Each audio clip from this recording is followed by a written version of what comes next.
الاكله دي لما بعملها ببقى عايزه اجيب كل اللي بحبهم اقعدهم قدامي وافضل اكلهم منها من جمالها. رهيبه يا جماعه بجد، من غير فراخ ولا لحمه. تعالوا اقول لكم عملتها ازاي.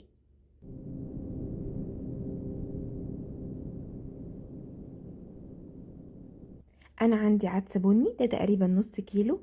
نقعته ليله كامله، غسلته كويس جدا ونقعته في ميه ليله كامله. وعندي بقدونس وكزبره متقطعين صغير، عندي بصلايه كبيره متقطعه، عندي بقسماط ناعم، كيس فيجيتار حار او مش حار براحتكم، بطاطسايه مسلوقه، ومعلقه توم مفروم. هجيب الكبه بتاعتي، هحط فيها العدس البني وهضربه كويس في الكبه. انا عايزه العدس يتفرم فرم ناعم. اوكي، بصوا هنا انا كنت بساعد الكبه لان الكميه كانت كبيره عليها، بساعدها كده بنزله من الجناب. وبعدين هضيف البصل وهضربهم مع بعض كويس قوي. وطولوا بالكم شويه لان الموضوع بياخد وقت. طبعا لو هتعملوا كميه اصغر شويه اوكي. هنا بصوا انا حطيت تقريبا بالظبط ربع كوبايه ميه، وبعدين ضفت البطاطسايه المسلوقه وحطيت الخضره بتاعتي. طولوا بالكم بقى عليها وافضلوا اضربوا فيها لحد ما كل المكونات تختلط ببعض. هنا بقى بصوا قوامها عامل ازاي، ميه خالص. انا هحطها في طبق وبعدين هجيب كيس الفيجيتار، والتوابل بتاعتي عباره عن كمون، كزبره ناشفه، فلفل اسود، ملح، من كل حاجه معلقه صغيره. تمام. وبعدين هقلبهم كويس مع بعض. وبعدين دي خطوه بقى ايه، البقسماط الناعم.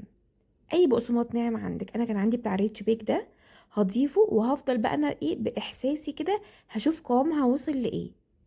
هفضل اقلب فيها وانا عايزاها تكون يعني اجي اعملها شكل تتشكل معايا بسهوله. بصوا هنا فضلت اضيف كيس البقسماط، هو تقريبا اخدت كيس بقسماط كامل. بصوا هنا حاولت اشكلها، بتتشكل بسهوله جدا، مش بتلزق في ايدي، وشكلها تحفه. هكون بقى محضره على النار زيت سخن جدا، على فكره ممكن تتعمل في الاير فراير. حضرت على النار زيت سخن جدا وهحطها في الزيت. مش هاجي جنبها خالص لحد ما تبدا تدخل في التسويه. هنا بقى بصوا بدأت تدخل في التسوية وتاخد لون ذهبي من الناحية التانية. قلبتها. أول بقى ما تستوي أطلعها على مصفى أو على مناديل.